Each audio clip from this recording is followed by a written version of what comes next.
All right, we have reached the end. I collected myself a bit and I did change just because I have a feeling I'm going to talk for quite a bit and I didn't want to have, I'm going to get animated. I didn't want that to have to blur out that big logo for like, I don't know, 40 minutes or however long it takes me to say everything I want to say.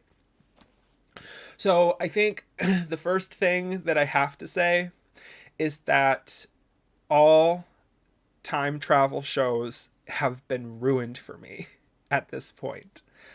I do not think I have ever experienced a show this detailed, this intricate, well thought out, planned, and executed ever.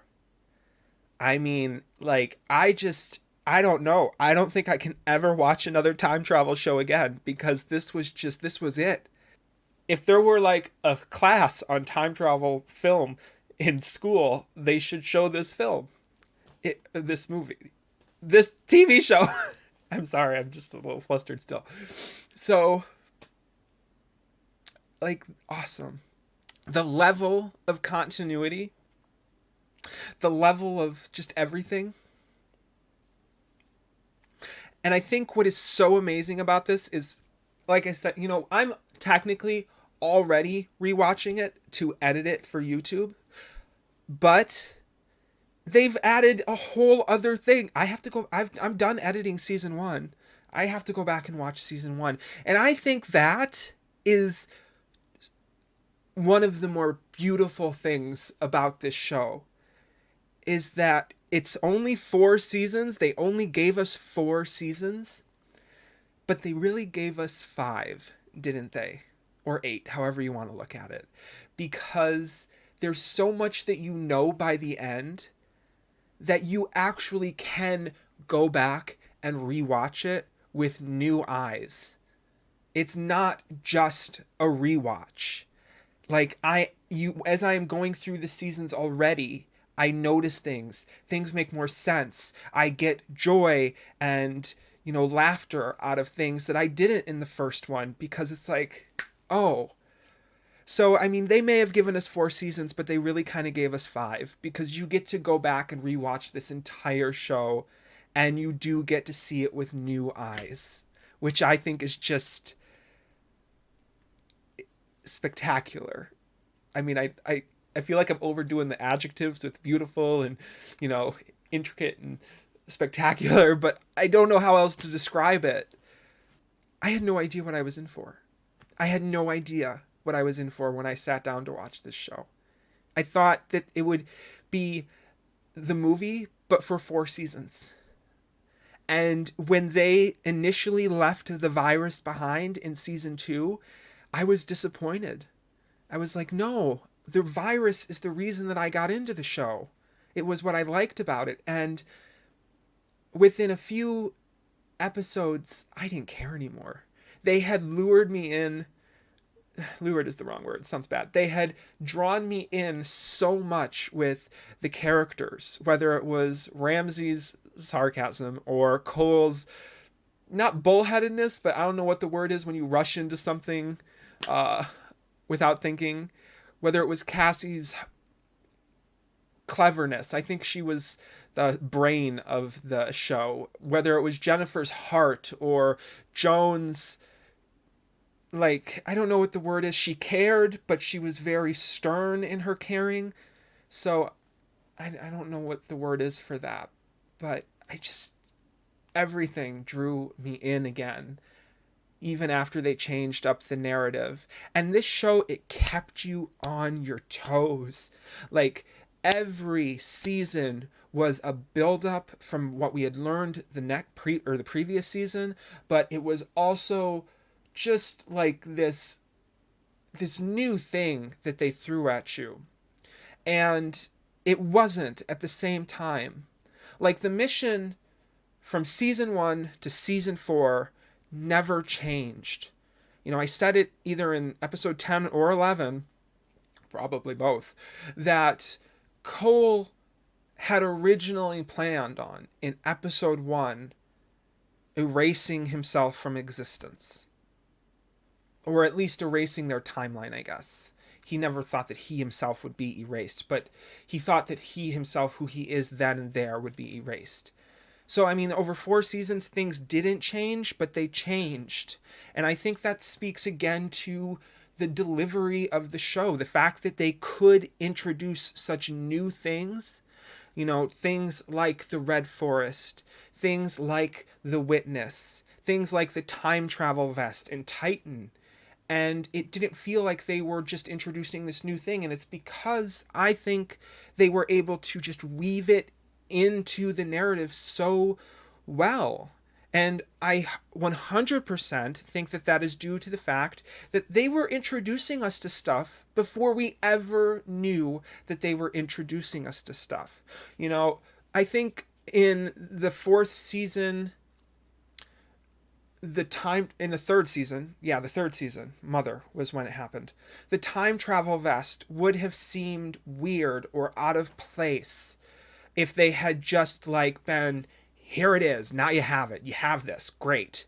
But they didn't. They introduced it for all of probably 10 minutes of the first episode. And then how many episodes did they go? So it would have been, the Guardians had it, so I guess they only technically went one episode, right? Mother, then the Guardians, then for okay, so yeah, Mother, then the Guardians. But I don't know, because our team didn't come up with it. It made sense, that Titan, it was this much more advanced thing. Of course, they'd be able to come up with these vests, and then the vests are really just away from our team for a really long time.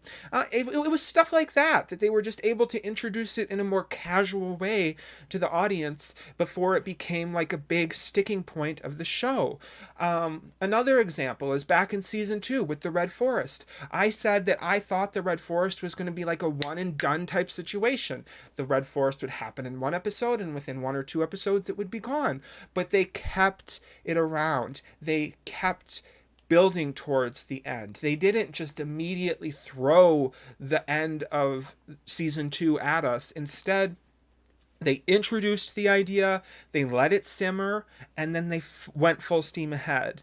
I've said many times that I think that the storyline of each season had a predictable flow where they would introduce something major in the first 1 to 3 episodes, then they would go on a hiatus, let the audience calm down, do something more comedic, more lighthearted, before just jacking it all up again towards the end. I think they did that for season 2. I think they did that for season 3 and season 4. Yeah, they did that for season 4. Not so much for season 4, because you could tell they were barreling towards the end, but they did it for season 4. And I don't think they did it for season 1, but they were explaining a lot of stuff to us in season 1, so I'm not surprised that they didn't have time to turn towards a comedic part. There were comedic things in every episode, especially when Jennifer was in the episodes, but I think when you look back at season 1, you would say all of the episodes were pretty serious in tone, and that's why I noticed the change in season 2 away from the virus. But yeah, let's talk about the season. I've talked about the show now. Let's talk about the season. So we start off season 4 with the end. And, I did notice that. They did the end at season 1, and they did the beginning in season 11. Season 11. Oh, can you imagine? No, they did the end at episode 11. Side note, I'm glad they only had 4 seasons. Someone might crucify me for saying that, but maybe writers need to be told. Maybe this is a sign that writers need to be told, season 1, you're only going to get 2 or 3 seasons, so make it count. But back to this season. So we start at the end, and things have just escalated so quickly. Titan is barreling down on our guys, and a couple of key moments or key takeaways were that we thought Deacon died, and they time traveled. I didn't see that coming. There is one of my patrons who cleverly pointed out to me that there are many times in the show where they purposely don't show you the time title card until the end, where they're telling you what time it is. and they did it well, because I had no idea that they time traveled, and it opened up so many doors for them to explore. Like I said, they were able to open up all these new doors but still keep it fresh, because obviously we had been introduced to all of the things that they were surrounded by, whether it was their past selves or the past facility, or past events in general. And then we get episode 2, Ouroboros. Well, actually, first, no, before we move on, we, at the end of, speaking of the Ouroboros, at the end of the end of episode 1, we get introduced to this medieval time period. It happened at the beginning of episode 1, but Jennifer stole the weapon, which actually didn't turn out to be the weapon, the Ouroboros ring. She stole that at the end of the episode, and we're like, what the heck is this? What's going on? So then in episode 2, Ouroboros, we get to use the fact that they are in the past to do this kind of walk down memory lane. They get to take us and let us calm down a little bit. We get to not have to deal with the witness for an episode, and just, see where we all started, which was just wonderful. I think it was really great that we got to see some of the behind the scenes of the first episode that we didn't see, because there were some moments in there that we didn't see in the first episode. And then we also got to just have our guys see themselves in the past and see how much they had grown. Cole got to have a little bit of closure with Ramsey. I thought that was the end, actually. I thought that, this was his final wrap up. This was his closure with Ramsey. Little did I know. And Jones got to talk to herself and, show herself that it's like there is this alternate path you can go down, and you can be caring, and you don't have to be such a hard ass all the time, and you can open up your heart again. And Jones was amazing. She was amazing. And then we move on to 45 RPM, where Cassie, this is more of like a Cassie and Olivia episode, where we're exploring just like what happened. What were these events that set Olivia into motion?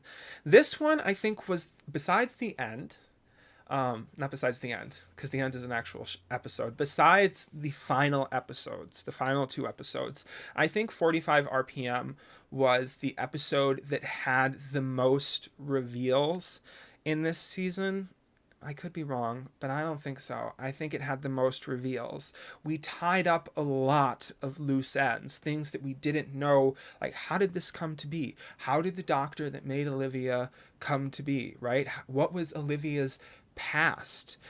We didn't know it yet, but we were starting to be introduced to where Cole's mother was from and why she knew something about, not where Cole's mother was from, where Cole's maybe mother, let's go with that word, was from, because at this point we didn't know.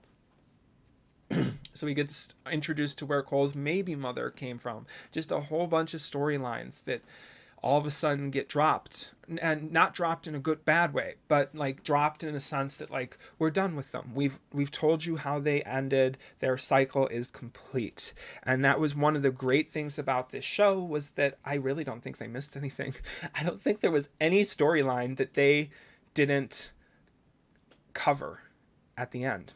So on to our more lighthearted episodes. Kind of. We get a lighthearted episode, and then we don't get a lighthearted episode, then we do get a lighthearted episode. So this was weird, but I liked it. So we get episode 4, what was it? Legacy. And this one was another wrap up.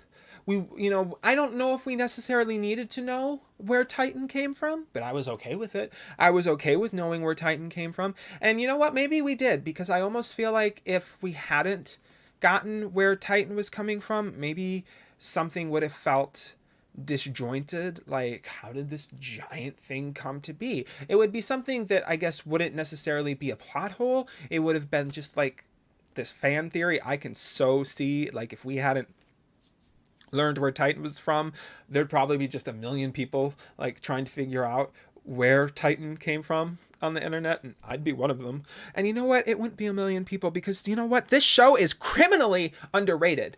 Underrated. Like, I don't understand how this doesn't get more attention. Well, actually, you know what? I will say this. One thing I think that prevents this show from getting a lot of attention is it does require you to be watching it. Like, this is not a show you could put on in the background. This is not a show that you can look up from your phone every couple of minutes to be like, oh, what's going on? You have to watch this. Not only do you have to watch it, but it's a show that requires you to keep all of the past events in your memory, because you know, for all the times that I was like, oh, they're calling back to this, oh, they're calling back to that, they don't actually say that they're calling back to something a lot of the time. You just have to summon it from your head and be like, oh, oh, oh. So if you're not watching all the time, you're going to miss things. If you're not good at remembering what happened in past episodes, you're going to miss things. This is a smart show. This is a show that does require a little bit of like brain power to watch. So I think that's probably one of the reasons why it hasn't caught on so much. But screw that, because more people need to watch it. Elliot dies in Legacy, so we do find out what happened to him. He did die, and Titan, although it wasn't complete in Legacy, they took it somewhere else. We don't know where they took it, and they completed it there. Which, like, I can accept that. I think anyone reasonable could accept that. Then, and after, we start to get a glimpse of something. So, after was a ramp up again. It was kind of it was like a halfway, I think. I think after was like, it was funny, but it was also very serious, because it was funny with the parts with Jennifer in it, but it was very serious because it was like, is Cole gonna die? I have to admit, I spent an inordinate amount of this show wondering who was gonna live and who was gonna die, because there aren't many shows that don't hurt the main characters, but can convince you that they might hurt the main characters, right? Like, I think that Deacon and Ramsey were the only two characters. Oh, let me see here. Out of our main group, yeah. Deacon and Ramsey were the only two main characters that died. Now, I think that Ramsey's death threw me so much that I was just like, they could kill anyone. Because I didn't see it coming. I should have seen it coming. When Ramsey shot that girl in the back of the head, I should have seen it coming. But I didn't. And once they did that, I kind of had just like this thought in the back of my head, like, they're going to kill everyone or anyone. They could kill anyone, and they might not necessarily warn us that they're going to kill someone. And I truly believed that they might just switch up who was the main character, especially after the witness reveal. When they showed us for the longest, okay, so for the longest time, I thought that Cole was the witness. And then I thought that Ethan was the witness. So when they showed us that Olivia, someone we had known from episode 2, right? I think that Olivia first showed herself in episode 2 when Cassie was captured, or that might have been further on. No, that was after the night room that Cassie was captured. From the moment they showed us Olivia, I had no idea that she was going to be the witness. I had no idea that Ramsey was going to die. So in After, I truly wondered, are they going to kill Cole? And is the timeline going to like switch towards Cassie or Jennifer? Is one of these guys the important person? Because I think that this story was very story driven. There were many times throughout the show where they just made giant character leaps, or I shouldn't say character leaps, time leaps that overlook character development. For example, a lot of season three, where Cole and Cassie are in the past, we're not seeing it. Months, years are going by that we're not seeing. And I think that was because this show was so story driven. And that's what really convinced me, along with the so many fake outs that we had, that I was like, they could kill anyone.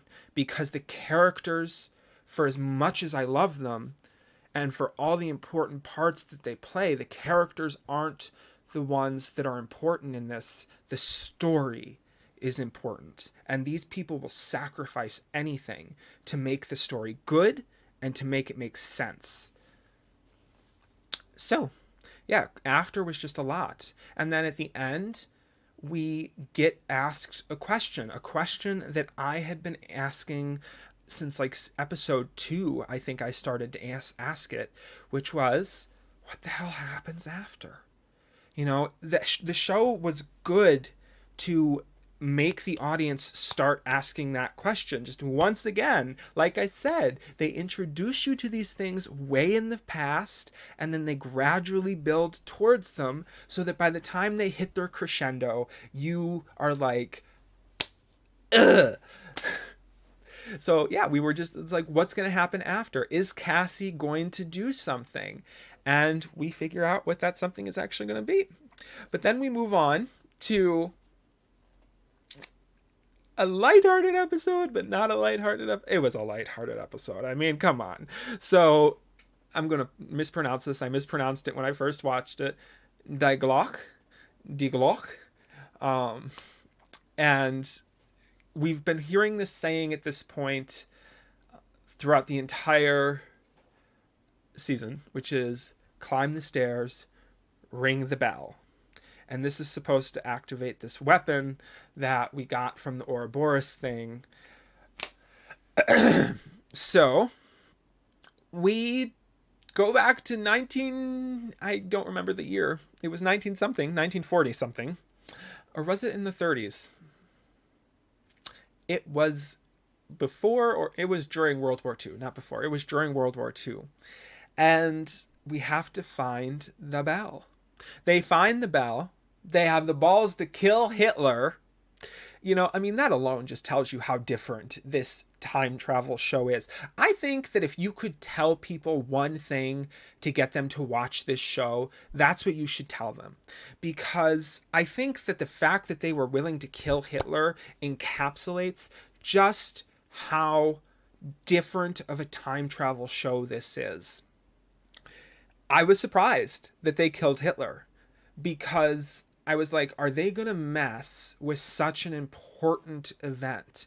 I feel like almost if you did a time travel show that went to 1944, the writers wouldn't want to mess with that kind of thing because they'd be too scared of the consequences of what that would mean. You know, like, I think they'd be afraid that the show would not be able to recover from such a breakage. Whereas 12 Monkeys was just like, screw it. No, he's Hitler. Of course we're going to kill him. And then they were like, we did it. We killed him. Causality stayed in place, but we killed him. So you know what? I think that's what you should tell people if you want them to get to watch this show. It's a time travel show where they have the balls to kill Hitler. And of course there was the pink number with Cassie in her dominatrix outfit while her and Cole mow down some Nazis. Yes, love it. I'm here for that. I am here for that. And they get the bell. So the next episode is kind of like a heavier one, but not heavy, but not comedic either. And I can see, depending on who you are, the episode after that, Daughters, it could have been very profound for you. I myself personally found it It was a lot. Like, it was a lot of exposition. We were exploring Hannah, we were exploring Marion, um, Emma. Yes, Emma. We were exploring Hannah, we were exploring Emma, and they were starting to fake us out. At this point, I was very, very concerned. I remember I was very concerned with who the heck Cole's mama was. And now that we had Hannah back in the past, I was like, oh, it could be Hannah. But we had also been introduced to now Olivia's daughter. So we learned that Olivia has a daughter. Well, actually, we learned that back in 45 RPM. But we're introduced to Emma as a full grown adult now. So I was like, is Hannah Cole's mom or is Emma Cole's mom? And we get to explore both of their characters. I wish we could have explored Emma's character, not Emma, Hannah's character a bit more than Emma's character, but I see what they were doing because they were trying to weave the narrative of who is his mom. And I don't think that Hannah would have made sense as his mom had they not explored as much as they did with Emma. Because I would have felt like the show was doing a disservice. I'm going to jump ahead here a little bit. I would have felt like the show was doing a disservice if they had sent Hannah back and then she just accidentally ran into Cole's dad and, you know, they did their thing and had Cole. That would have felt like, really? I feel like you're just, you know, phoning it in. So by giving us so much of Emma and really screwing with our heads and being like, well, is Hannah or is Emma, and then tying them together so much, I think that that made Hannah's storyline make more sense. Now, more importantly in this episode, besides the Hannah and Emma thing, we're actually spending a lot of time with Jones in none other than Titan. Right? So we're getting Emma's story, but Emma is also existing in the future, and Jones is in Titan. It was weird. I think I said it when I saw the episode that it was weird that we were spending so much time in Titan because all of season 3 had gone by and we had spent no time in Titan. And now we were spending just all this time in Titan, and I'm like, but, well, I shouldn't say that. We spent time in Mother in Titan. But then we went all of season 3 without it. So I was just kind of like, you know, when are we getting out of here? Because I wanna go back to our storyline with our A team. But it occurred to me, it's like, well, as long as Jones is in Titan, our A team is in Titan. Next, we have Demons. And this was a good episode. Okay, so let me rephrase that. This was a good episode in retrospect because, so back in episode Legacy? No, not Legacy. De Glock. In episode De Glock, we learned that Deacon is after. Well, okay, so we got like a hinting suspicion in After. He winks at Jennifer. But then in De Glock, we get like confirmation that Deacon is still on our side. So in Demons, Deacon is like fully on our side and the dude dies. And this was another time where I did not see his death coming. And I should have, because we got a hell of a lot more warning than with Ramsey. I mean, with Ramsey, didn't see it coming. Should have seen it coming because there was so much pointing to it. But I just loved the dude so much that I refused to even entertain the thought that he was going to die, apparently. Whereas Deacon, like, he really hinted that he was limited in time because Olivia was going to kill him. But I came to love Deacon so freaking much. I remember way back in season 1, I hated the dude. I understood him, but I did not like him. And by this episode, I was just so shocked that they killed him. And I knew that it was going to create this giant hole. And especially seeing Jennifer just cry. And they find the weapon. And we start to get some kind of hint as to what the weapon is, even though we don't exactly know what the weapon is. Thank God they didn't use the weapon in Demon, because if they had used it, Cole would have really actually truly been erased. Because my guess is the primaries who built the machine in um, the past, in the medieval times, they probably wouldn't have made the exception that Dr. Jones did. And then we move on. And I know I'm jumping over a lot of stuff here, but then we move on. And we move on to 1 minute more. And this is when. So I think the first thing I want to say about this episode is I really loved a couple of the callbacks. Loved the callback to the movie. Absolutely loved the callback to the movie. One thing that felt a little bit rushed in this episode was the callback to the fact that they were the ones that released the plague all along. But I think rushed was an appropriate way to do that, because in the end, the plague was a season 1 thing. And I think it would have been a mistake to revisit that too much.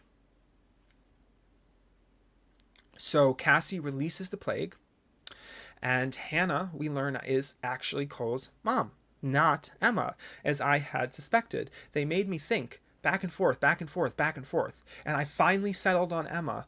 And as this show is very wanton to do, they said, no, you're wrong, Kyle. It's not Emma. It is Hannah. And the way they explained it, like I said, if they hadn't done what they did in Daughters, it would have felt out of place. But they set it up perfectly for it to happen. And then we, of course, get that really lovely scene at the end where Jones gets to spend 1 minute more with Hannah. A lot of the episode titles in this season, they meant something. We had 1 minute more actually spoken in the episode. We have demons, which is a huge theme throughout this entire season. De Glock, again, actually spoken in the episode. Daughters, not spoken in the... Oh, no, I think they actually do say the words daughters quite a bit in Daughters. The end, very apt, given that it was at the beginning. What does 45 RPM mean? I've never actually thought of that. What does that mean? Don't know. Did I miss what the heck that meant? Well, 45 RPM. Given the events that happen in that episode, did they use the word? It sounds like something per minute. Is that a gun, maybe? Like, I know there's like 9 caliber guns, right? So it's like 45 RPM a gun, because Cassie had a gun, and then whatever. Ouroboros is the snake thing, and also the fact that, you know, the tail, the snake eating itself is like a huge theme. And then legacy. I mean, that definitely makes a lot of sense. I don't think they actually said legacy in Legacy, but they might have. And that brings us to the beginning part 1. I can't, I think I'm over. Okay, so I think for here we're going to be the beginning part 1 and the beginning part 2. This was like a movie. This was one episode. This was like a movie. I knew that they were going to do something really special when at the end of 1 minute more they showed like the to be concluded sign, because they hadn't done that in any of the other episodes in the whole series actually. So I was like, okay, this is going to be special, this is going to be important. And because it's labeled part 1 and part 2, I was like, I need to watch them both at the same time. I don't want any kind of cool down period between these two.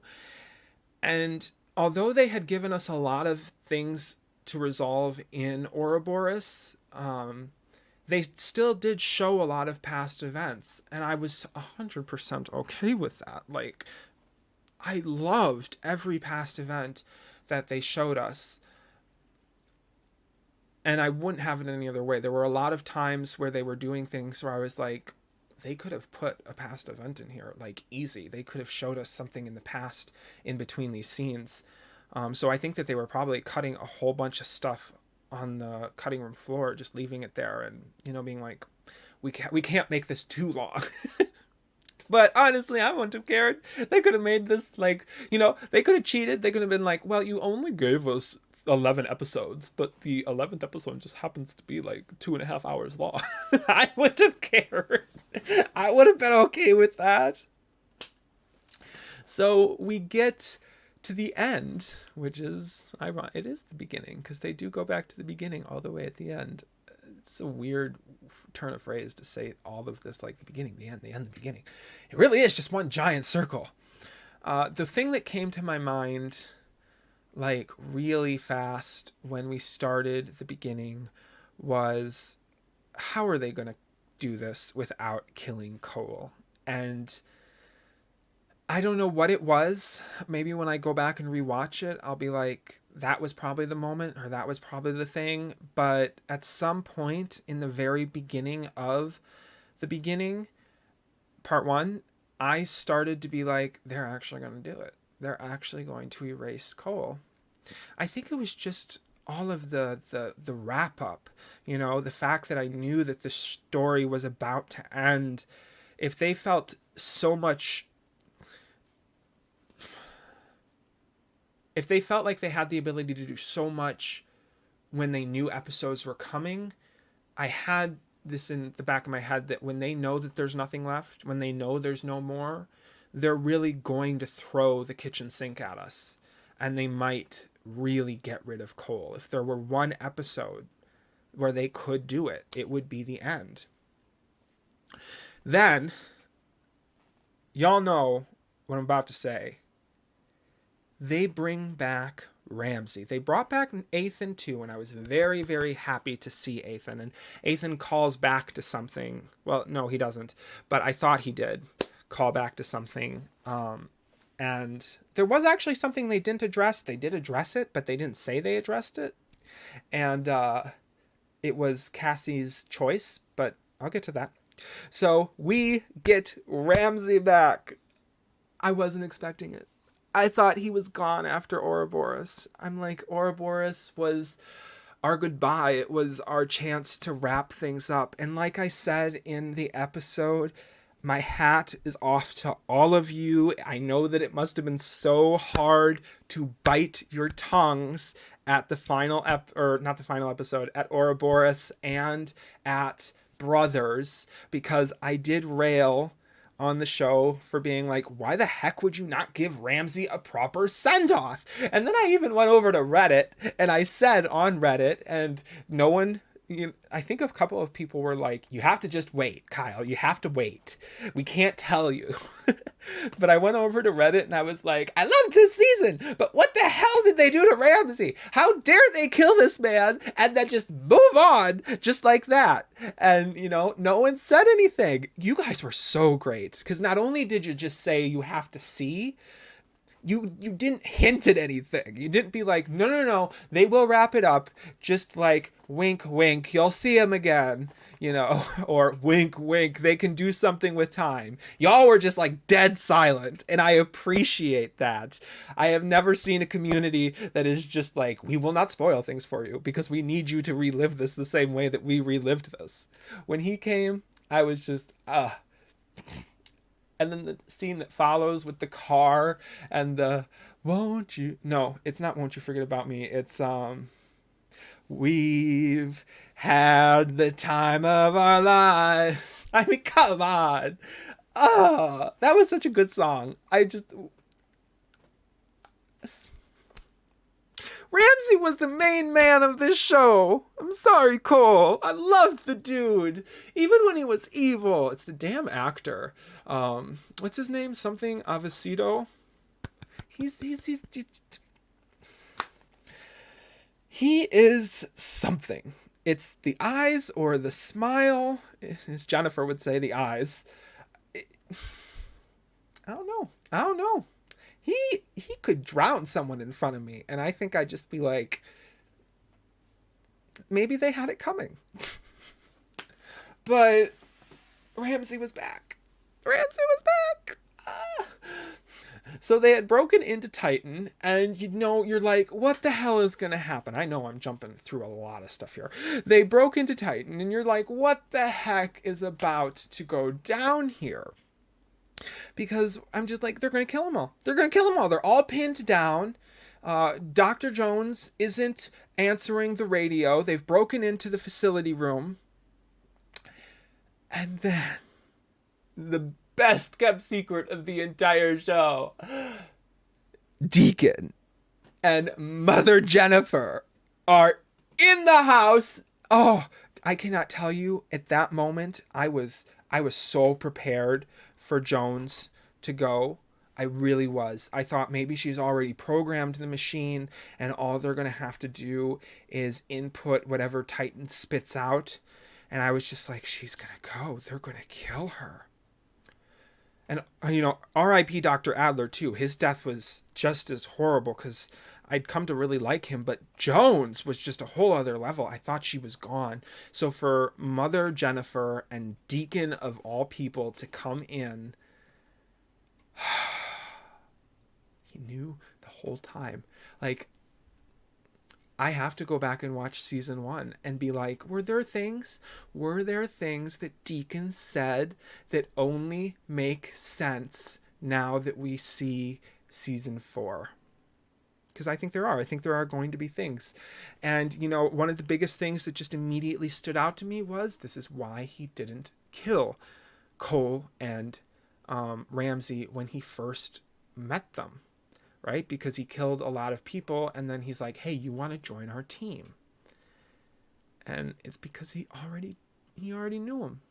It's probably even why he put up with so much of Ramsey being disrespectful to him. Because he's like, I owe the guy something. I wonder if he even knew that he was going to die when they took him to the butcher. Because I guess, yeah, at that point, his cycle would have technically been complete. And God knows that would have been a time to be like, fudge you. But he kept it together. He kept it together. I was so happy. There were so many moments that I could point to with Jennifer. So many moments that I could point to with Cole and Cassie, whether it's the proposal or it's them realizing that they have to end him. Just so many moments. I don't know where to start, except to say that I couldn't have been more wrong about Cole and Cassie not being the correct pair. They were the correct pair in the end. In the end, I was glad that Cole never got together with Jennifer. I'm glad they didn't turn it into a soap opera like I guess I was hoping they would at some point. They made the right decision. I only wish that Deacon and Jennifer could have been more than friends. I mean, I don't think that could have, because in the timeline that they left us with, they were quite separated by age. But I wish that in the timeline of the show, so not after the show, but of the show, there had been something. But they were still really awesome friends. And I loved that. Then we get to the end, and Cole is alive. He survived. And in one final fudge you to the audience, the writer said, we will make this make sense. Because I was like, you know what? I don't care if he's alive. Does it make sense? No. I said it right then and there. It doesn't make sense that he's alive. They've basically undone themselves.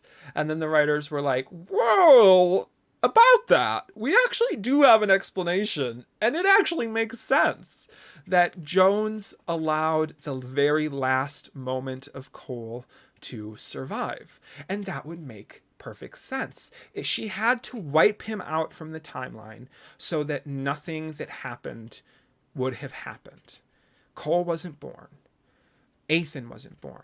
Ethan never goes back in time and creates the witness cult. The witness cult never creates Olivia. Olivia never becomes the witness. The witness never releases the plague. The plague never causes Dr. Jones to invent time travel, and Jones never sends Cole back in time to become the first time traveler, which means he never is Ethan's son. The great cycle. But if you have to wipe everything out in order to stop that from happening, there's one moment that you can leave, and that's the tail end. Because in that moment, in the tail end of Cole's cycle, the future hadn't been written. I feel like these writers must have spent god-awful amounts of time having to think about this and come up with it. Because this isn't something that you can just shout out and be like, this is what we're going to do. This would have had to have been planned, replanned, and replanned again. You know, like they must have had drafts after drafts after drafts before they finally arrived at the end, because this is too much detail. This is too intricate. I don't even think they had a skeleton. I think they just knew. I think they had a skeleton and then they worked their way backwards. But I think they planned everything out. Like I think they made one skeleton that was probably very vague. And then they filled it in again, and then they filled it in again, and then they filled it in again until they had a complete story. But that is just amazing that they were able to actually make Cole make sense at the end. And they gave us our happy ever now. So everyone, the gang got to be them. I don't know. I would like to think that Cassie and Cole met Dr. Jones, and maybe not, because maybe it would be bad if Jones were to remember her whole timeline. I assume that she could remember her timeline in the same way that Cassie and Cole could. But I'd like to think that they met her again. I know that Cole and Cassie and Jennifer were friends. Jennifer got to be friends with Deacon. Ramsey, I guess, never meets Cole. That is one of the sadder elements. I think that Ramsey lived his entire life absent Cole, because most of the bond that they would have forged, you know, when Cole was in foster care and when they were kids, it never happened. But Ramsey got to have his son, which, assuming, I guess that means that he still met Elena. And he got to be alive and have his happy ever after. And maybe they met. Maybe they became friends some other way. Because, you know, beyond the bond that they forged by just surviving together, they clicked. They bounced off one another. Their personalities matched up. So I think in any timeline they could have gotten together. But yeah. I'm done with my first watch. I'm not done. Thank you to everyone who came along on this ride with me. I don't know yet what show will be replacing 12 Monkeys, but I don't think any show can replace this show.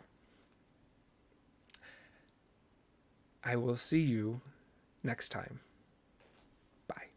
In the 4 seasons that I have gone through this show, I have never felt the pressure to make absolute sure I am recording every second of this in perfection.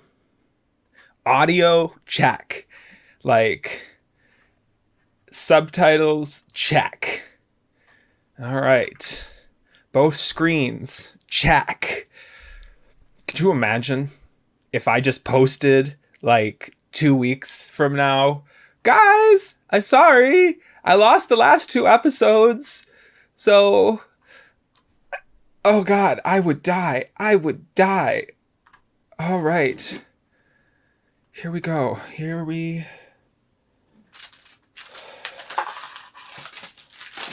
If you can't tell, I'm maybe prolonging this just a little bit longer than I should. There have been other season series finales, which I have purposely put off for months because I didn't want to actually watch the end. Or have you ever been at that situation? This is the most god awful situation where you're not keeping track of the episodes. You're just binging and binging along. And then you're like, wait, how many episodes has it been? And then like towards the middle of the episode, things just start hitting the fan. And you're like, this feels like an end. Why is this happening? And then you get to the last scene and it's just like, oh my God, it's over with. That's happened to me one too many times where I'm just like, this was the end. This was the end. This was the end. This is the end. Ironically, the first episode of this season was called The End. My light is visible. I don't want that. Okay. All right. Here we go. I got my water. I feel like I should have like tissues, but I'm